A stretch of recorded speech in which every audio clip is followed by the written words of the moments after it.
వీళ్ళిద్దరు ఇక్కడ రండి. ఇక అట్టే ఉంది, వీళ్ళిద్దరు ఆడుకుంటా ఉన్నారు. ఇక ఇప్పుడు ఇది ఆడుకుంటూ ఉన్నారు. ఎవరెవరు ఇంటి పేరు? ఏం పేరు? కుట్టినా కుట్టి క్యాథరిన్ ఆడుకుంటున్నారు. ఈ కట్టె ఈ మీద కొట్టేసింది. ఎవరు ఇరగొట్టిరు? క్యాథరిన్ ఇరగొట్టింది కదా. ఇప్పుడు ఇరగొడితే ఇప్పుడు ఈమె అంటుంది ఇది నేను విరగొట్టలేను. ఎవరికి ఇరగొట్టిరు? కుట్టి ఇరగొట్టింది.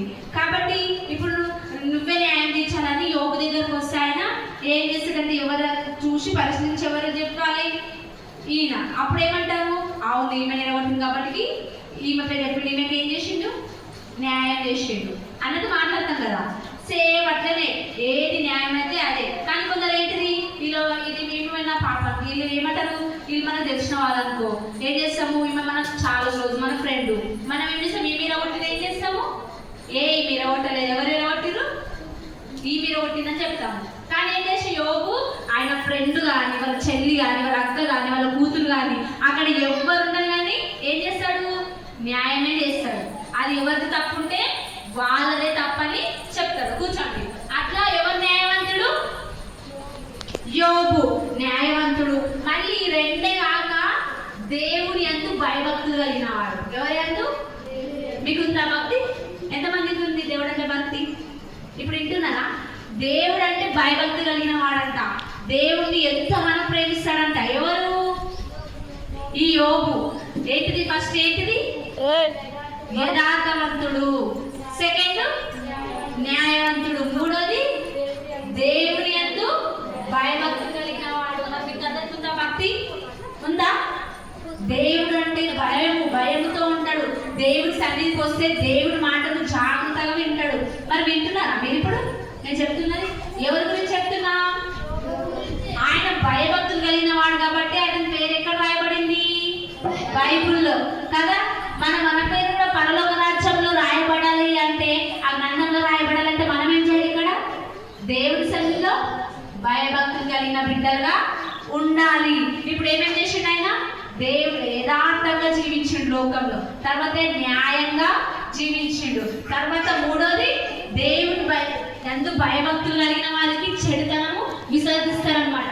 ఏదైనా చెడు అబద్ధాలు ఆడాలన్న భయం అవుతుంది. ఏమంటారు? మూర్ఖులతో స్నేహం చేయాలంటే భయం అవుతుంది. చెడు ఎక్కడుంటే వాళ్ళు చాలా దూరంగా ఉంటారంట. ఎవరు? దేవుని యందు భయభక్తులు కలిగిన పిల్లలు చెడుకు పాపానికి దూరంగా ఉంటారు. మరి మీరు ఎక్కడ దూరంగా ఉన్నారు? ఉన్నారా దూరంగా? చెడుతనానికి ఉన్నారా? కానీ యోగంట ఏంటి? పాపానికి, లోకానికి, చెడుతనానికి దూరంగా ఉన్నాడు.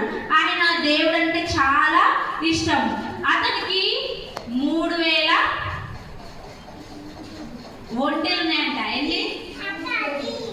3000 ఒంటెలు. తర్వాత 5000 జతల ఎడ్లు. ఏంటి? 5000 జతల ఎడ్లు. ఇంకా ఆడగాడిదలు, బహుమంది, చాలా మంది పనివారు ఉన్నట్ట. మస్తు ఆశీర్వదించిండు. ఎవరిని ఆశీర్వదించిండు?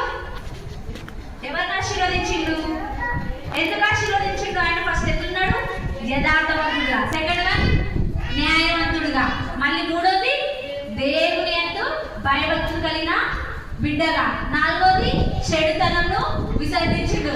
కాబట్టి ఈయనకు ఆశీర్వాదం పొందుకోవడానికి అర్హుడా? ఆశీర్వాదం ఇస్తాడా? ఈయన దేవుడు ఇచ్చిండు. ఎన్ని? 3000 జతల ఏంటి?